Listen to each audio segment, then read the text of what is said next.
Hello, everyone. How you doing? Welcome to this webinar on behalf of the TEFL org. My name is Carl. I'll be your host on this live webinar on YouTube, LinkedIn, Facebook, wherever you're watching it. Or if you're watching it not live, you're also welcome to this next 20 or 30 or so minutes. We do these live webinars once a week on a range of different topics. Today's topic is going to be about combining skills, so combining reading and writing into an EFL/ESL lesson, or it could be combining listening and speaking, who knows, but basically combining different skills within a lesson. It's part of a series we've done where we've talked about sort of a reading lesson, a listening lesson, a speaking lesson, a writing lesson. So hopefully you will find it interesting if this is the sort of thing that you're into. Please say hello and let us know where you are in the world. I'm here in Belfast, Northern Ireland, where the sun is shining for a change. It's beautiful. I here work as an online teacher trainer for the TEFL org. So if you want to become a teacher, go to TEFL.org and have a look at some of our courses. You might get to spend a practical weekend with someone like myself somewhere in the world. I also work as an online English examiner. I work as an online teacher. I do a bit of face-to-face teaching. I also do a bit of face-to-face examining. And I have been doing this for about 20 years in various places all around the world. So do let us know where you are, because it's always good to know where people are in the world. I've also got a bit of a question I want to put out there. I want you to have a little think.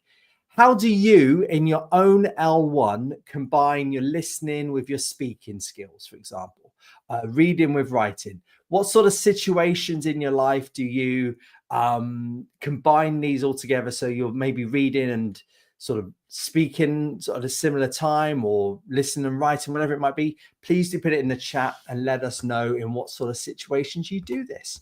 Right, let's get my PowerPoint up on the screen here. Okay, so combining receptive and productive skills, and the posh term that's used is synthesizing. So if you ever see that in any sort of teacher training, if they're talking about synthesizing, they're sort of generally talking about using reading and listening or something together as once. Right, so as I just sort of put in my question that I threw out there, a language is interconnected.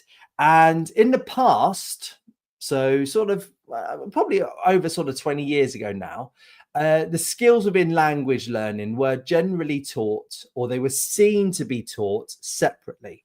So a teacher would come in and say, right, we're doing a reading lesson, or we're doing a writing lesson, or a speaking or a listening lesson. And that was sort of thought as the best way of teaching how to learn a language. But it's not really how it works, because in the real world, we combine them.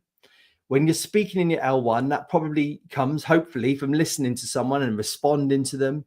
When you're writing to them, yes, sometimes you might start a conversation through writing, but often, a lot of the time, you're responding to an email, or you're responding to a Facebook message or something like that. So in the real world, we do tend to combine them. And it's a good idea in your lessons to try and do this as well. So receptive skills, which are listening and reading, they provide input of language. And then you've got the productive skills, which are speaking and writing, which provide output. Okay, so they're the sort of terms, if you hear me talking about them today.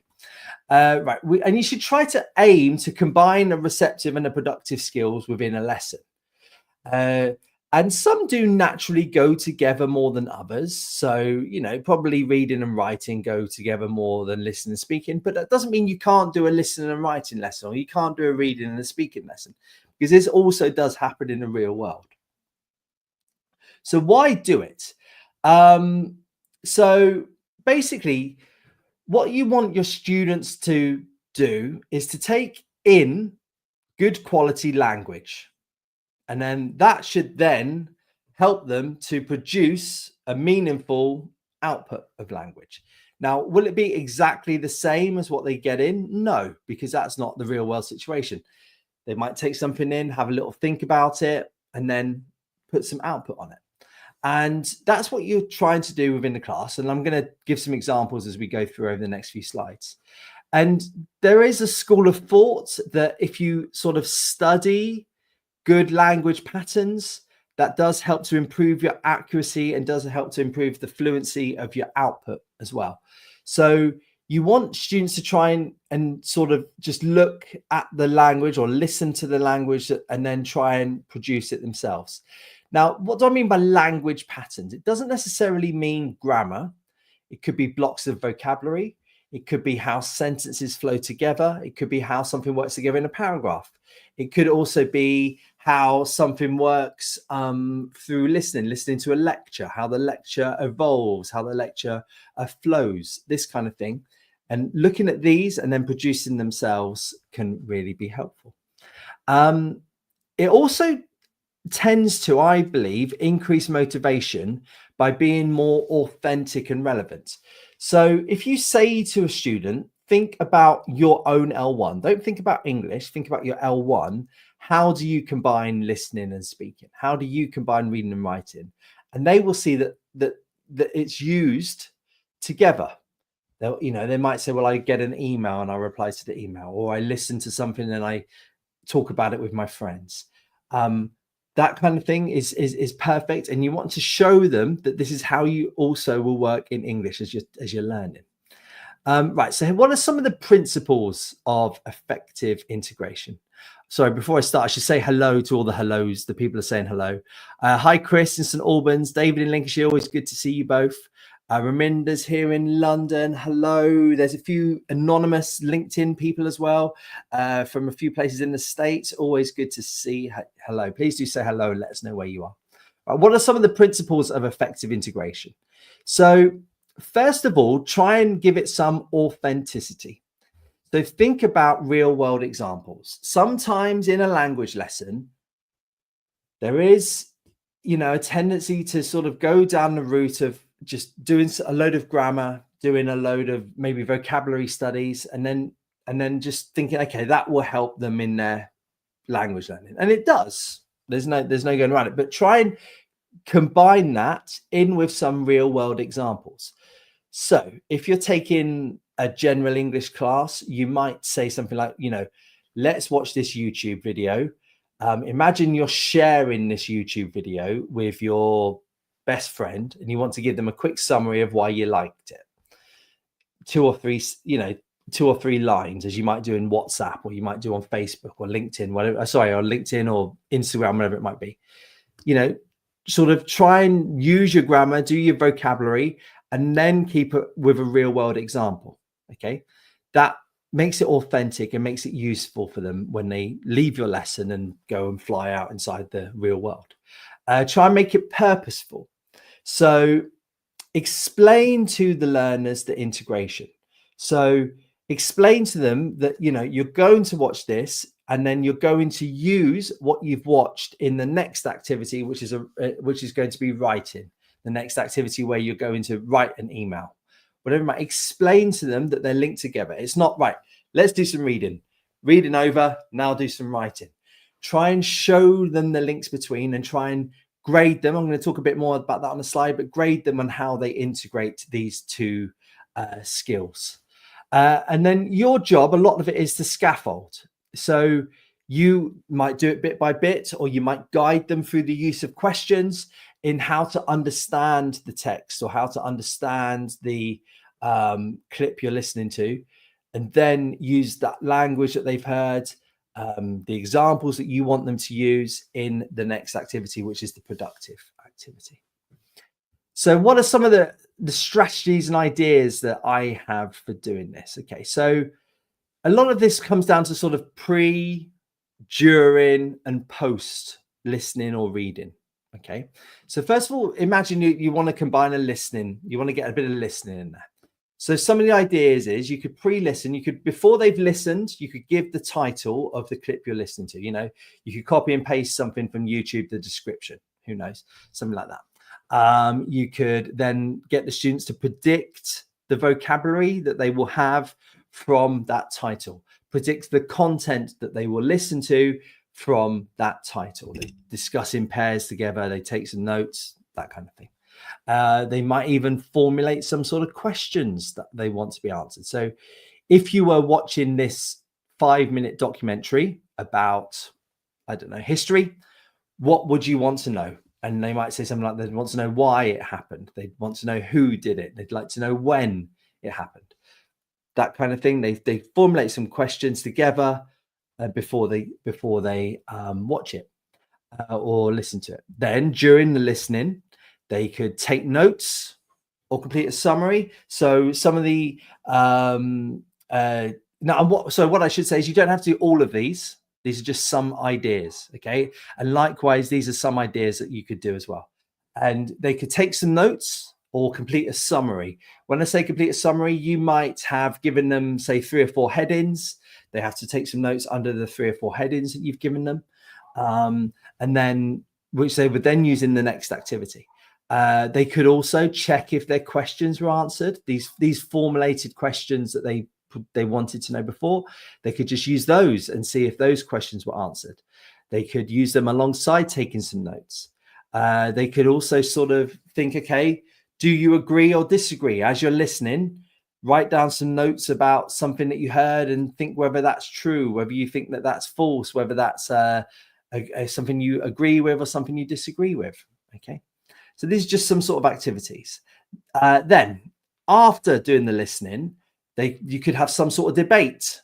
So you could, if it was something with strong opinions, you could have a group of people that agree, a group of people that disagree, and they could use the notes that they've made, which they then combine with each other, or their memory, but really some notes.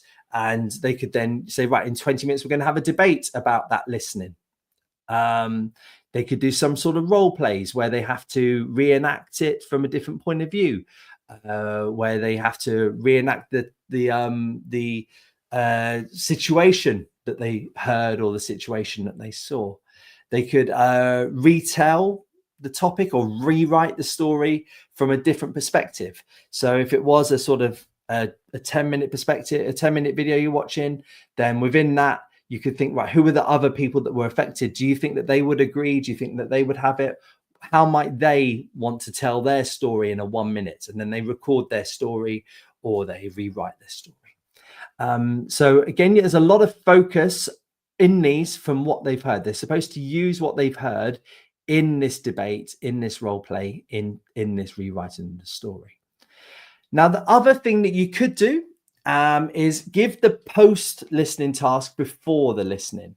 So you could say, right, we are going to have a debate in 20 minutes time on the topic that's in the listening. Okay. And you can say, right, use this listening that we're going to have to get some ideas for and against an opinion. Okay. Or you could say, right, you're going to see a character in this listening or this video, and she's a minor character. Her name is Michelle, whatever it might be.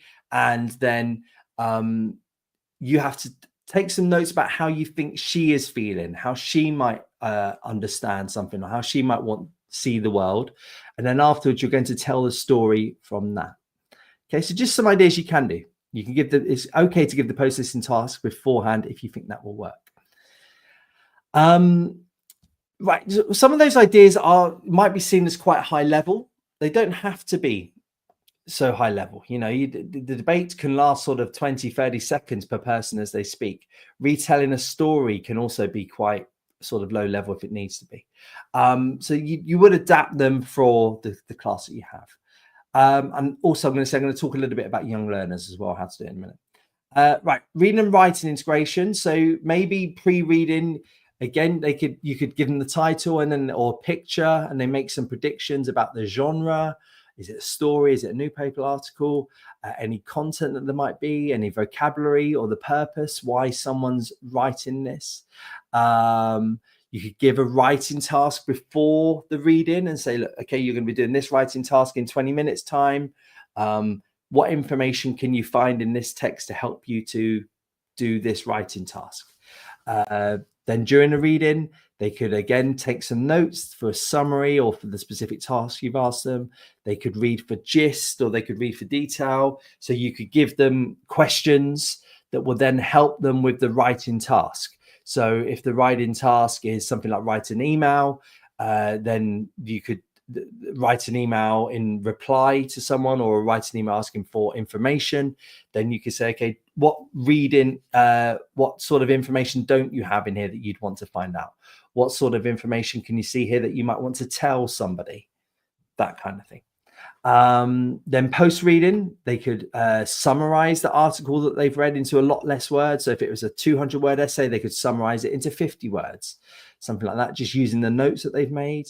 They could write an email to the writer or the characters within it, asking for information, giving their opinion, all this kind of thing. Or they could use a text as a model for their own writing. So, if it was an email, business English email that they've read, you could say, right, okay, what sort of structure can you get from that, and use that in your own text. Thank you. I should say, if you've got any questions at all about anything I've put, please do put that in the chat, or if you agree or disagree, please do put that in the comment section. I will get round to those in a minute. Right, some ideas for young learners. So if they're quite young, you could have, quite often, a lot of it comes from telling stories online. You can tell a story online. I have told stories online by holding up books and reading the books through my webcam. If also I've done face-to-face kids classes where kids all gather around and you tell them a story. You could this is quite young learners, obviously, quite young learners. You could get them to recreate the sounds they have heard. So, if there's lots of animals within the story, afterwards they could recreate this, or even things like motor cars or vehicles, this kind of thing. I've done that before in the class. So again, that's using what is in the text in their own production of sounds. You could use things like using repetition, using visuals, such as listening to a song and then repeating it. That kind of thing is perfect for using the receptive skills and then the productive skills. They don't realize really what they're doing, but it is you using that. You can use the verbal questions to confirm understanding. So with quite young learners, giving them a task where they have to write in answers can be tricky. So you could, as you going through the text, or as you're listening to something, you could stop it, and then you could ask some questions to show that they've understand it, and then they have to put their hands up and answer them, this kind of thing. A role play. So I have done with sort of highish levels, I've sort of done role plays where they watch something on the screen and then they have to, or where they've watched or they've read something about shopping, for example, then they have to pretend to be the shopkeeper and the customer, and tends to, with kids, go a bit silly. They charge £1 million for a pen, something like that. But again, as long as they're sort of repeating what they've seen, that kind of thing can work really well. Now, with young learners, they sort of tend to use all these skills because you've got lots of different activities throughout the class, lots of quick activities. They tend to use all these skills together and they don't really know that they're doing it. Right. And then basically, if you're going to assess the adults or assess the kids, you've really got to assess their ability to use the reading and their listening into their productive skills. So assess how they have used these things together. And basically, you've got to sort of highlight any good understanding. So if you're giving some sort of quick feedback on a debate, you could give one team you give like points to the team that used the reading or the listening beforehand to give their ideas. And then that way they can show that they will win more. They're more likely to win the debate if they actually use those things that they've learned, not just come up with these mad ideas that they found on the internet or they have themselves. If you are assessing a writing, then, have they replied correctly to the email? Have they summarized it correctly? Have they asked for a question which has already been answered? That's not so good. You basically want to show that they have understood the links and that you see that they have understood the links between them. Look for communicative and task effectiveness. So what does that mean? That means basically look to show that they have communicated well what they will need to do from that listening or the reading that they had before. So have they accomplished the task you've given them, and have they effectively done that by looking at all the skills together? Right, a few thoughts for a final conclusion before we get to some questions. I can see a couple of questions there already. That's great. Show how language is all connected. So basically show them that within their own L1 language is connected, and show them that we're in this task, they're going to do language that is connected. Be upfront with it. Why not? It shows them that it's a real world situation they're doing. Don't be afraid, I think, to ask for examples from their L1. Now, that doesn't mean they then go off in one where they talk about a situation where they reply to an email in Thai or whatever it might be. Get them to phrase it into their own, rephrase it into English, the situation that they had, because the world is different, but also the world is quite similar in a lot of ways. Be very wary of saying this is a listening lesson, because yes, it is a listen. You might think this is a listening lesson, but if you then give them a writing activity, or there's some sort of speaking activity, is it actually a listening lesson? Or, sort of go down the route of saying this is more of a real world. So this is like a lesson on debates. This is a lesson on email writing. This is a lesson on email communication. This is a lesson on social media comments, whatever it might be. Try and think of it in real world activities instead of a skills individual lesson. And I think that students generally tend to feel quite confident seeing the links between the language. Yeah, they tend to, as they go through, they don't sort of see it as a reading or a speaking. They do tend to see the links between them. Thank you. Right. Okay. Let me just get that one. Right. Okay. There's a question here. There's no name, so I don't think I can highlight it properly. But they've asked, why are language tests giving individual marks for speaking, listening, reading, and writing? So that is quite a good question. So, I mean, IELTS is the big main one that a lot of people take around the world, but also sort of TOEFL, TOEIC. I've done ones where I talk about individual less exams. So yes, they do tend to have a reading and then a writing exam and a listening exam, and then there's a speaking exam, and there's not really any sort of link. Now, why the exams do that? Because it's easy. The exam companies do that because it's easier to mark, is the first thing. Okay. Also, that is a bit of a throwback to what I said at the start, where a lot of the skills were taught individually. However, there are exams that do combine them. So I know, for example, the Trinity exams, part of their writing grade comes from their reading grade, because they have to read something and then they get those reading ideas into the writing. Their listening exam, they get a separate grade for their listening, but how they actually are graded is how they speak about something, and it tends to be something like giving a summary, something like that. So exams aren't always individually reading, writing, speaking, and listening.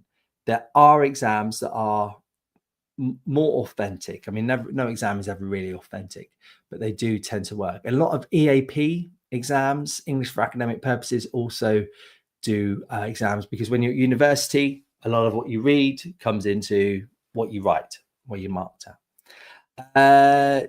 David, hi. Have you ever used a debate format successfully, or do students shy away from debating in most countries? Right. So when I lived in Vietnam, I worked for a university in Ho Chi Minh City, which actually gave, I think it was about 20% of a final grade to the students depending on how they've worked in a debate. So look, the debate, I have done lots of debates, and debates can be quite quick where they sort of have 5 or 10 minutes to prepare and then they go for it. But probably the best debates are where they've had time to prepare and then they come back a week later for the debate.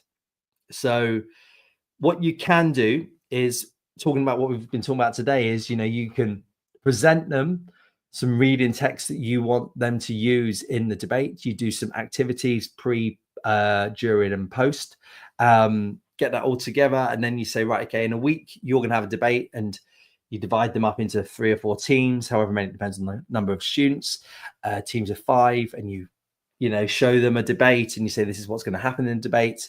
And then you're going to be graded on this debate. It counts towards your final grade, that kind of thing.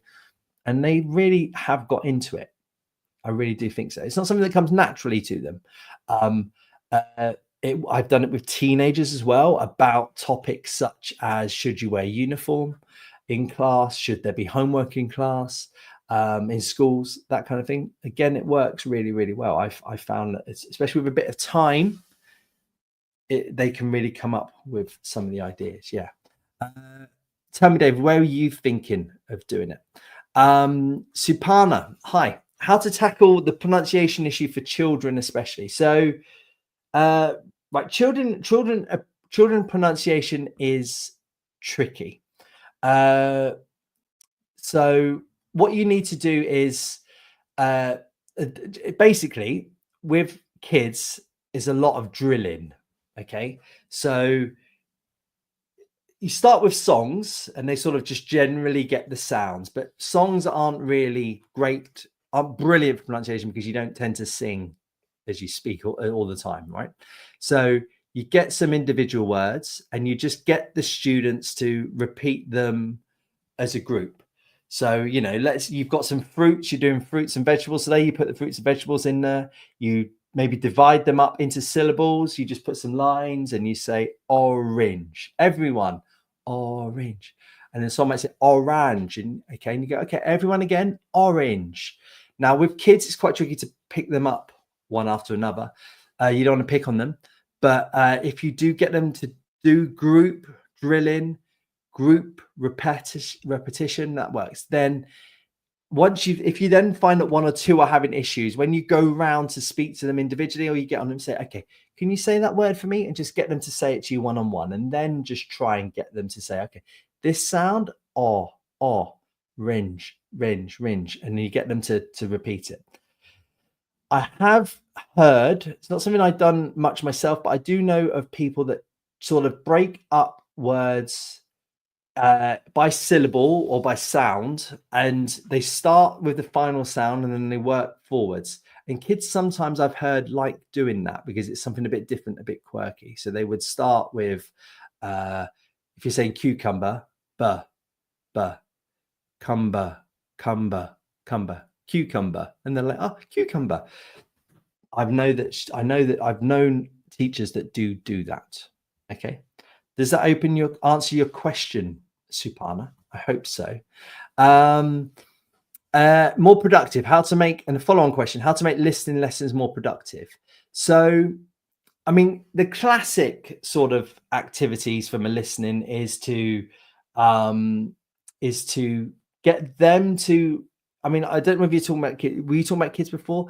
So yeah, I would. So let's say it's teenagers. Okay, so you could say, right, go find your own clip on YouTube or your own story that you found that you like, and then record me a 1-minute summary of why you liked it. And you could put some bullet points on the board saying what happened, why you like it, what do you think will happen next, something like that.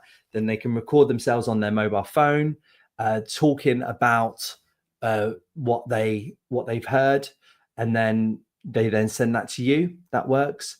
Or you could get them to work in pairs if it's a group class, and you say, right, okay, you guys, I want you to summarize what happened. You guys, I want to summarize why it happened. This kind of thing. Yeah, give them each a little task, and then they have to sort of present, and you put one person who does the what, with another person who did the why, another person that did the how, whatever it might be. You get them together, and then together they recreate the story, that kind of thing. So all that kind of works pretty well, I think. Lots of little group activities. I think just any sort of productive speaking activity you can think of afterwards. Might be worth watching my video that I've done on listening and speaking lessons, Supana, see if that works.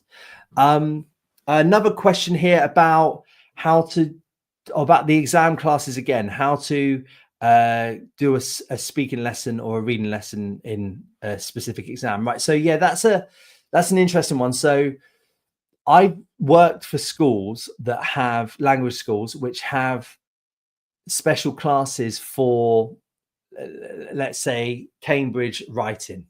Yeah, so they would have lessons for people who only want to study writing. Now when they come into the class, the students, they're not really going to sit down and all they're going to do is write. You're still going to need to do some sort of, even if it's maybe short warmer, which might involve a reading task or might involve a writing task and might involve a listening task.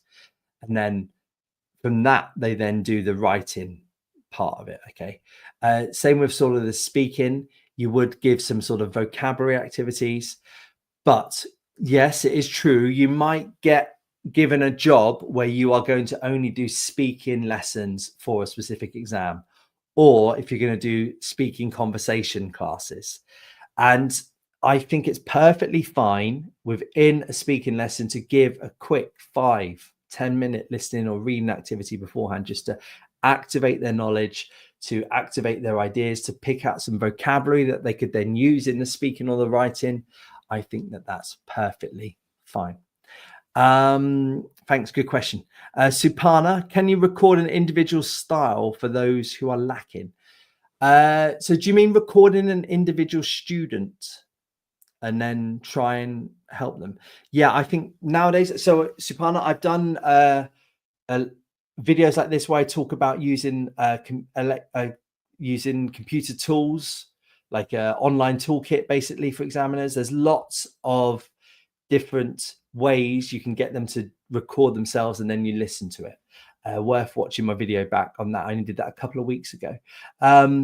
You could, and then you can then give them individual feedback. Now, you've got to be a bit careful, especially with kids. Do they have mobile phones? For example, my daughter, we don't allow her to have a mobile phone. So how is she going to record themselves? You've got to give them some sort of out where they could use it without mobile phones if the kids don't have mobile phones. You could also, you got to make sure, are the parents okay with them, their voice being recorded? What is going to happen to those? Are they going to be available for all the other kids to listen to? I don't think that's so good. Or is it going to be all closed within Microsoft Teams, for example, and only you can access it? You've got to be a bit careful with that kind of thing. Thank you. I think that's all the questions. And thank you for everyone that said hello. We've had people in from England, London, United States, Algeria, Calcutta, Pretoria, Norfolk, Uzbekistan. Zarina, Uzbekistan. You might be the furthest one away from me, although no, I don't know. It's probably between that and Minneapolis. I hope you all found that useful. Thank you very much for tuning in. If you did like it, please do put in the comments why you liked it or why you didn't like it. Just as useful as why you did like it. Now, on our website, tefl.org, we've got lots of things, we've got lots of different blog pages. We've got lots of links to different courses that we offer. There's links to podcasts.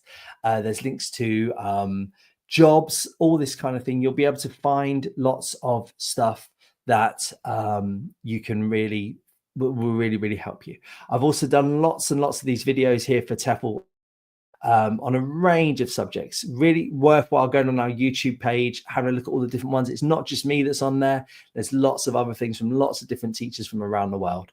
So it's really worth getting into and having a look at it. Thank you very much for joining us today. I hope you enjoyed it. We also have a Facebook group where you can continue the chat. You can speak to other teachers on that. So if you go onto Facebook and search for TEFL.org, you will find that. Have a good morning, afternoon, or evening, wherever you are in the world. Bye-bye.